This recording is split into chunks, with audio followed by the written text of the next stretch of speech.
Hey, Brett here. So I'm working through some stuff. I've been working on some thoughts, and so this is just me working through them. I don't expect anyone to watch this video, but I'm going to post it anyway because I think it's kind of cool stuff. All right, so let's start with some basics. First of all, I've talked about Wu Chi often.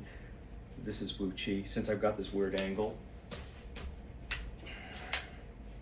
feet parallel, knees slightly bent, relaxed sacrum, fontanelle up.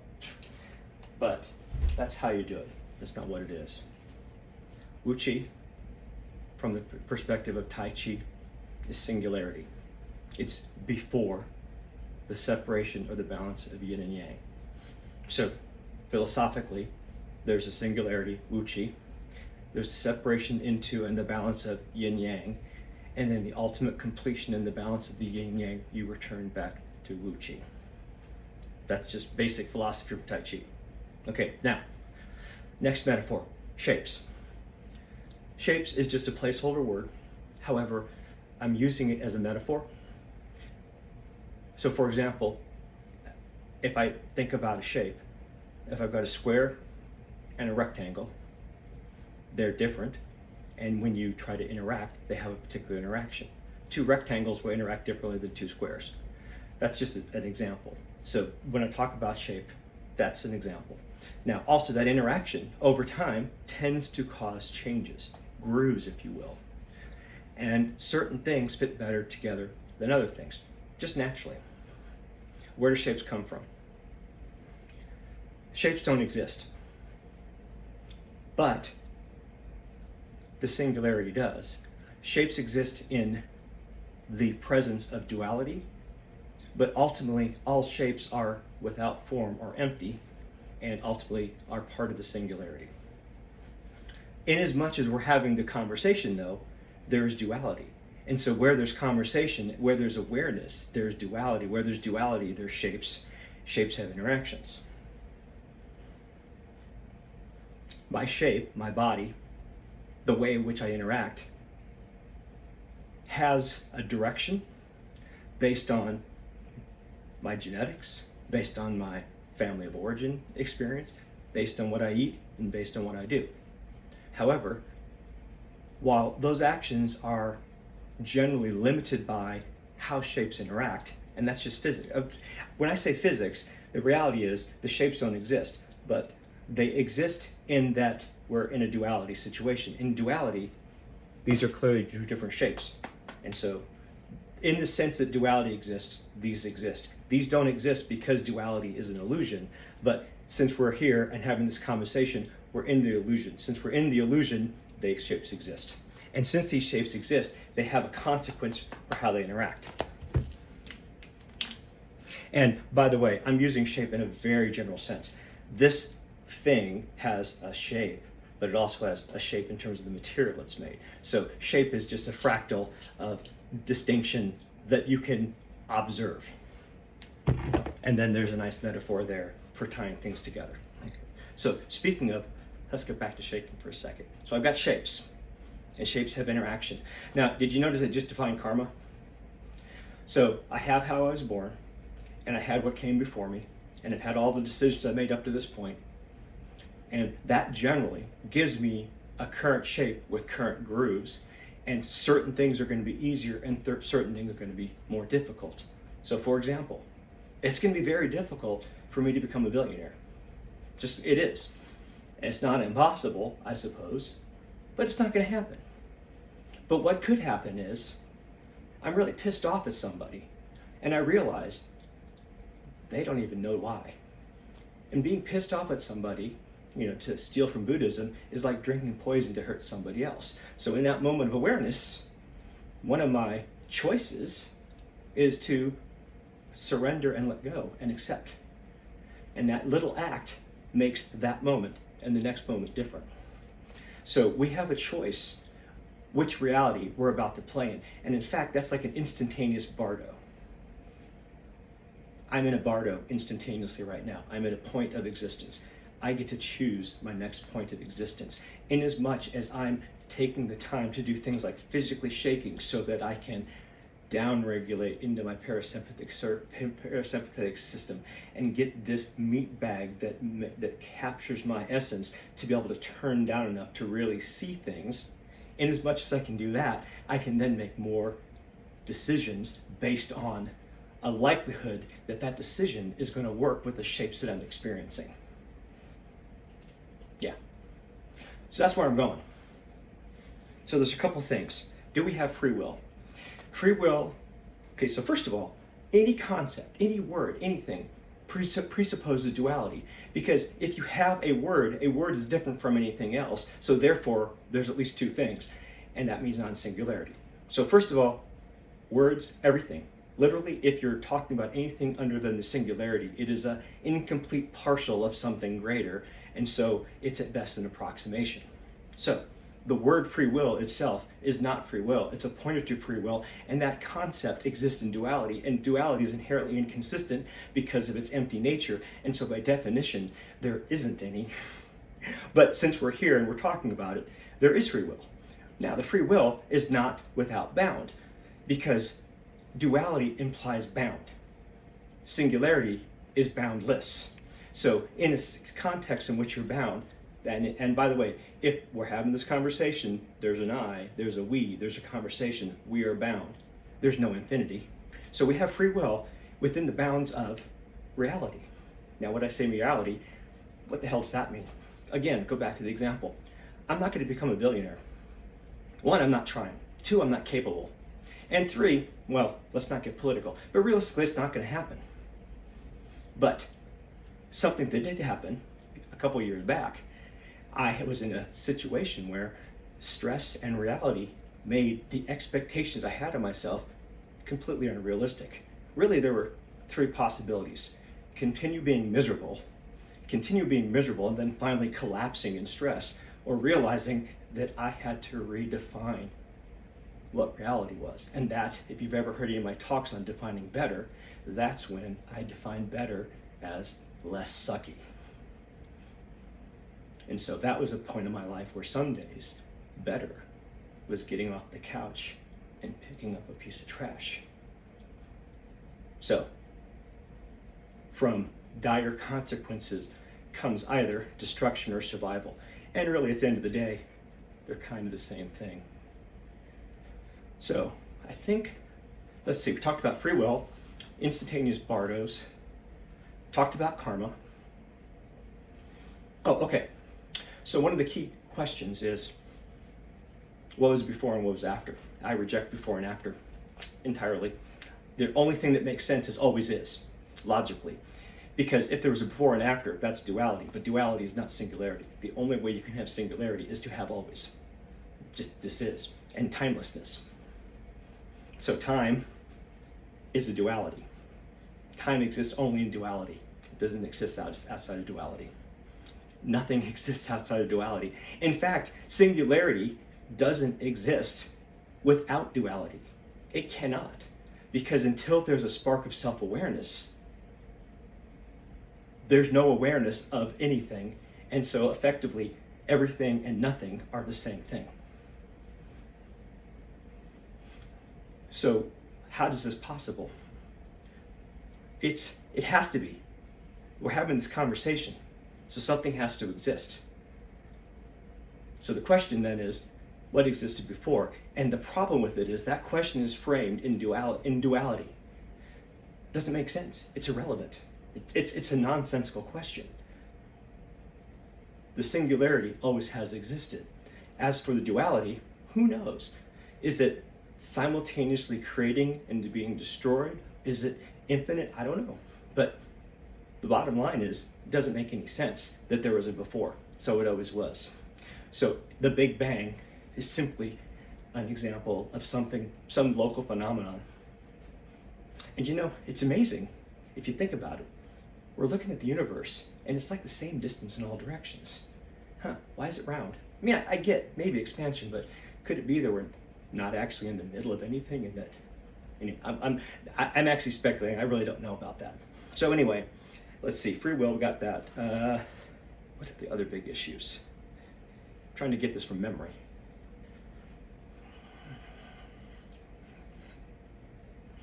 Oh, okay. Good and evil. Let's talk about good and evil. Doesn't exist. But I'm going to say concordance and discordance. And I understand that could seem like name magic. We can use the word good and evil. The problem with it is, first of all, again, all words exist in duality. No word has intrinsic meaning. Duality implies relative meaning. There is no meaning in singularity because everything is one and one is everything. So there's nothing to point at meaning. If you can point at something, there's duality. So meaning itself only exists in duality. That means meaning is relative, it's not intrinsic. So meaning is a relationship between you and the thing. So I get to make my own meaning up is the consequence. Now, if you reject absolute meaning, a natural consequence of that is meaninglessness, and you can respond with nihilism. And I did. I was there. But as a survival response, I, at the time, arbitrarily chose to pretend to be happy because I couldn't exist otherwise. Eventually, though, once you get past everything is meaningless, when you realize everything is meaningless, that meaning is meaningless is meaningless. So therefore, you can either say nothing is important, or you could make an observation. Has anything ever been important to you? Yes? Okay, so important is a thing that exists in a dualistic environment. We're in duality, so meaning exists in duality, and you get to choose whether it's important to you or not. So meaning is relative, and you get to choose what's meaningful to you. Now, actually, I could just say that's emptiness. That is, everything exists in relationship to everything else. So meaning is a relationship to something else, which is just so meaning is a specific instantiation of the greater concept of emptiness. And emptiness isn't nothingness. Emptiness is nothing exists outside of relationship to everything else, except the singularity. But the irony there is, if you say that, that's fine. The singularity exists in relationship to nothing. But then if it's in relationship to nothing, there is nothing, because it's everything. And without distinction, there is nothing. Right? If the singularity is everything, the singularity is also nothing. And by the way, that I think is why set theory kind of fails, and it seems to tie into Gödel's incompleteness theorem. All right, pausing again, see if I can think of anything else. This is just recent thinking, and it's not organized in a way that I can really say it logically, so I'm just going to have to be sort of piecemeal. And eventually, the more I process it, the better it'll make sense.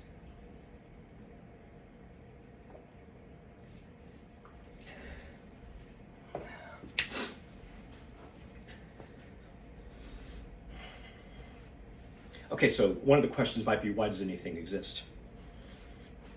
And I would argue it doesn't, and it does. And here's why. When the singularity is just a singularity and it has no self-awareness, there is no existence, because existence presupposes non-existence. Nothing exists without its opposite, yin-yang. And so existence is a concept in duality. When you're in duality, there is existence and non-existence. When you're in singularity, there is nothing, and because it's everything. So every word, every label, every concept, everything is a relative in relationship to something else thing. And again, that's just this Mahayana Buddhism emptiness.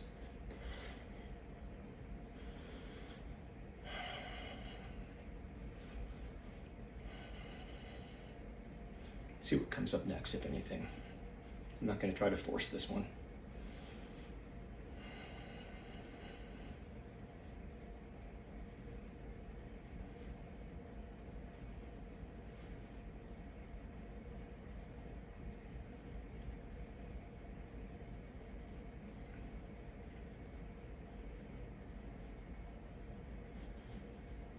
Let's go into the mind for a second.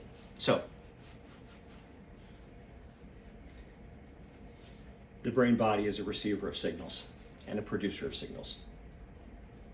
Now, I've talked about this before, but just quickly. I talk, it moves the air. This mic picks it up. It goes into a video. The video plays on a speaker. I've skipped a billion steps there, but let's accept that for a second. The speaker wave makes waves. The waves hit some little hairs in your air. That causes an electrical signal. Your brain interprets the electrical signal. Your brain has been tuned to figure out what that means, just in general, in terms of pattern recognition, system 1. Then it gets to system 2, and you start to assess value, and it goes higher into also emotional response. you then, having built that model, you form a response, and then you produce some kind of electrical signal that then causes your vocal cords to wave the air, and then those signals go to the next person and the thing repeats. That's the Virginia Satir interaction model right there. And that's actually what's happening. And if you add a few more details, our senses are reprogrammable.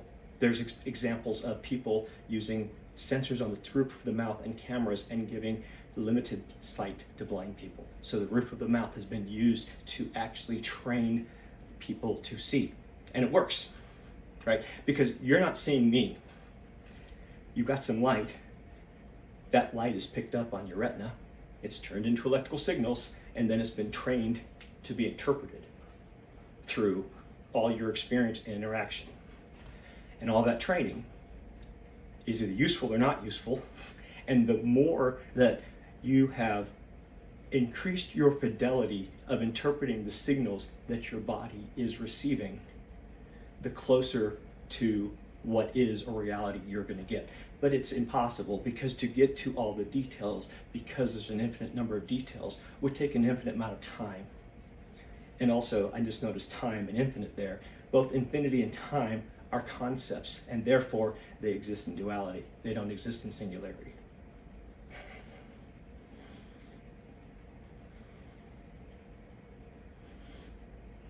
Okay, I'm going to try to do a little bit more shaking. There we go. I was trying to do this earlier, and I really have to shake for a while before I can really get a good shake working up.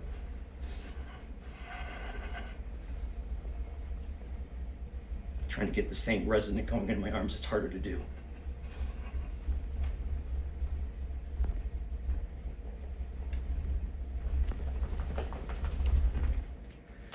Whew.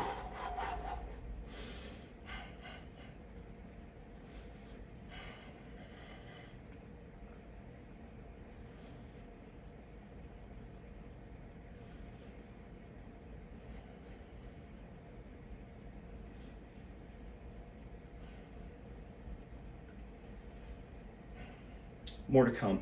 If you're at all interested in this, it really is interesting to me. It has a lot of meaning to me, and so an interest, just because it's really kind of nerdy, and it's a culmination of like 35 years or 40 years of training. I can go back to easily the early 80s and list series of things that have led to this kind of collapsing of ideas, that singularity, if you will. I've got to breathe here.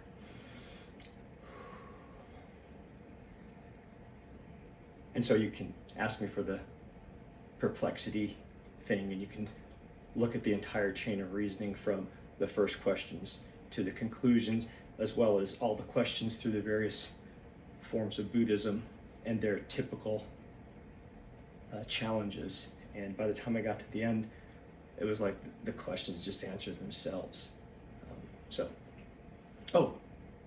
Reincarnation. Did I talk about reincarnation? Here, let me talk about reincarnation. I don't remember if I did or not. Okay, so let's talk about reincarnation. The continuation of something.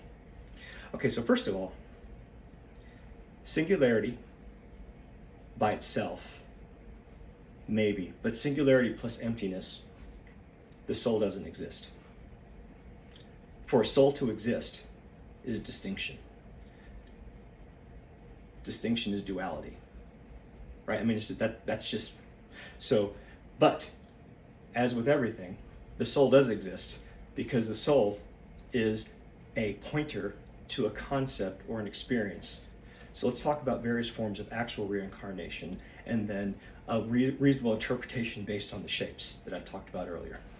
So first of all, in your body, pretty much every cell gets replaced. I don't remember the exact numbers. It's different times for skin and so on. But if I think about, say, if I go back in 2015, I weighed a lot more. I was bigger.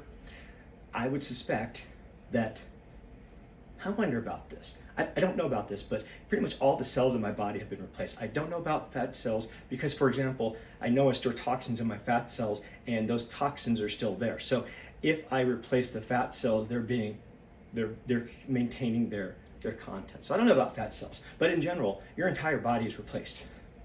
You know, if you've ever heard of the ship of Theseus, the big question is, you have a ship, you replace a piece of wood. and you replace another piece of wood. At what point have you replaced so much wood that the ship that you started with is a different ship? That question is actually a question of identity and duality.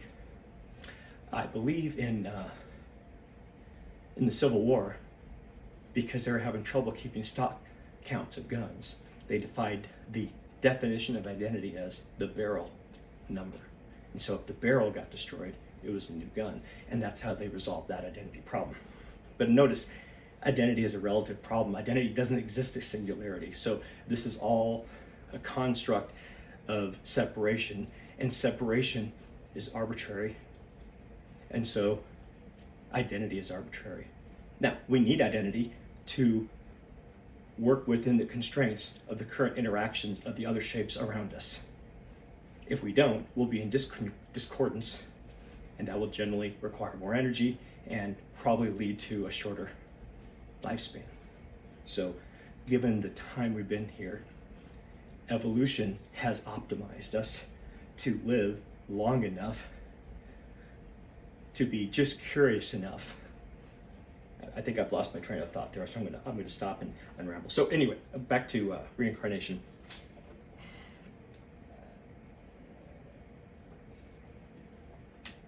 So you reincarnate in a very literal sense.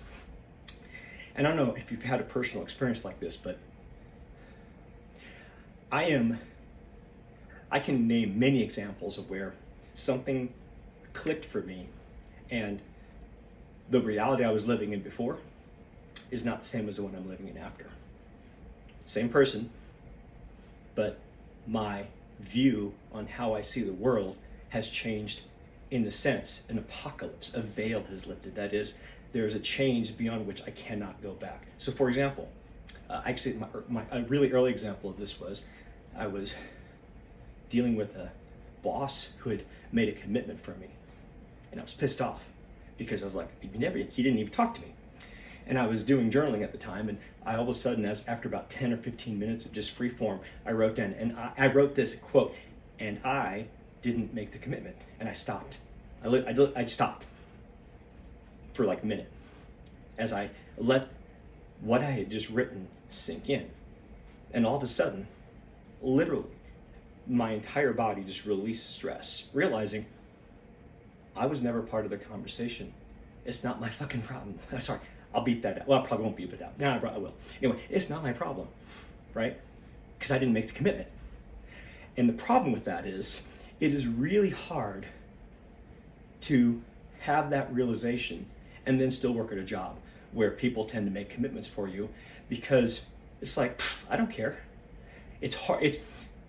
I'm so detached from someone else making a commitment for me that I have to remember to play the game of pretending to care enough so that I don't completely mismatch with society. So if I want my actions to be congruent, I have to actually act different from what I believe. So that's an example of a reincarnation in a sense. Now let's go into the future. Two things. We'll talk about reincarnation, and we'll also bring up the larger concept of the bardo. So for incarnation, let's go back to the soul not existing. Singularity says there's no distinction, so there is no soul. There is no individuality. There is individuality right now, sure.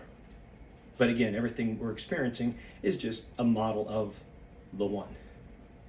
So when you die, your constituent parts and shapes, whatever, return. They don't actually get destroyed. They just transform, right? So you're still there. Now, what about reincarnation of other people? By the way, this is my belief system.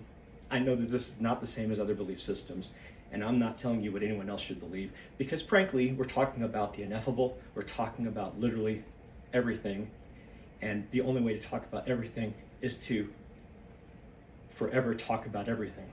So in the limited time, this is the highest fidelity answer I can give. So that being said, in the act of noticing a quote reincarnation, it's very likely that given the general constraints, like for example, 2 legs, not 4, gravity, oxygen, and so on, there's a certain limit in which we're going to act. It's not an infinite number of possibilities, because if it was infinite, it'd be back to the singularity. So in that limited set of constraints, it is very likely that given a limited set of constraints in terms of how you can act and a limited set of behaviors, an observer who can only understand a limited set of behaviors can, either through confirmation bias or actual pattern recognition, notice enough similarities for reincarnation. Now, I know that's just like an atheist view of it, but I mean, that, I think, even if it's not correct, it's actually minimally true. So that's my take on reincarnation. Now to the Bardo. Again, there's no I. So the whole story of the Bardo, which is in some forms of Buddhism, you go in the Bardo, 45 days, blah, blah, blah. That's just karma, right? You have a certain state of energy. You change, you transition. Your energy continues based on its current configuration. And then when you reincarnate or you come back into existence, the direction you were going when you were last alive has an impact on where you end up. So it's just karma. I've heard the story of, you're there 45 days, you select your parents based on sex. And that's a nice fairy tale story, but that actually is not really how it's, that's not it. that's a folklore version of it, I believe. So I think that covers reincarnation and the Bardo. Okay, let's just briefly talk about my options that led me to this. There are three options. Option one, atheists, one and done, right? Option three, and I'm putting them in terms of, you'll see. Option three is continued existence, reincarnation.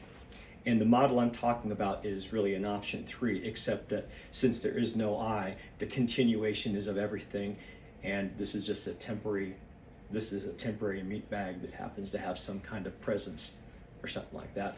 And ultimately there is no soul because there is no I, right? So let's see. I keep going down that path and I keep getting myself distracted. Bardo, let's see, where was I?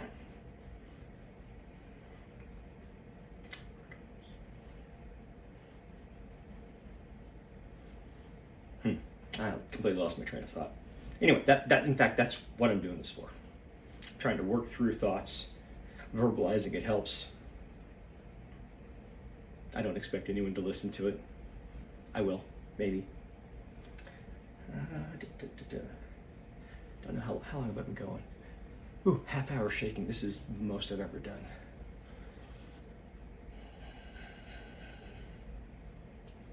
I'm going to finish with the last sort of more rapid tremor. Oh, actually, here we'll talk. Let me bring the discussion down a touch for a second. Okay, so in shaking, and actually in body movement, the frequency that you want to hit in your body to stimulate your organs is roughly between 5 and 10 hertz. Now, I wasn't thinking, and I thought, that seems awfully slow, but no. If you think about it, 5 hertz is 5 per second. So am I doing 5 bounces a second? Let's see, 1, 1,000, 2, 1,000, 3. No, I'm not doing 5 beats a second. So notice my beating motion here, even if I'm going really fast, this is not 300 a second. There's no way, or 300 a minute. So what you're doing is up and down as you change direction when you hit up and make a change. So when your second derivative goes to 0, that's a local minimum, you're changing direction. I think that's right, but it's been, that was late 80s, so I think that's right. But anyway, when you change direction, your meat bag is going up, then your meat bag is going down. As you go down, your body recoils, and it's in the shaking of the recoils. Now, the recoil itself isn't going to do it, but as you continually do it, the fluid movement of waves through your body starts to interact, and that's where you get the 5 to 10 hertz of frequencies. Sorry, and I'm slightly out of breath because this for a half hour, my body is very warm, and I don't know what my pulse is, but I'm definitely noticing it. So when I'm shaking like this, let's see, I'm probably doing 2.5 beats a minute. So If that's 2.5, I divide by 60. So let's see, 0.25, then divide that by 6. I can't do that math. I can't do that math. Wait, 1/24. It's 1/24. Yeah, it's 1/24. So anyway, I'm not. I forget the math. So it's the change in direction and the interaction of the body fluid dynamics, or the flesh dynamics, if you will. You know, the fascial material, even your skin, your muscle, and so on. Your bones are not rigid, but they pretty much the entire system.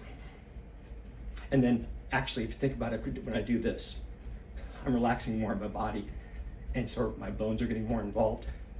So, depending on what part of your body you're releasing, you're going to get just different kind of interference patterns.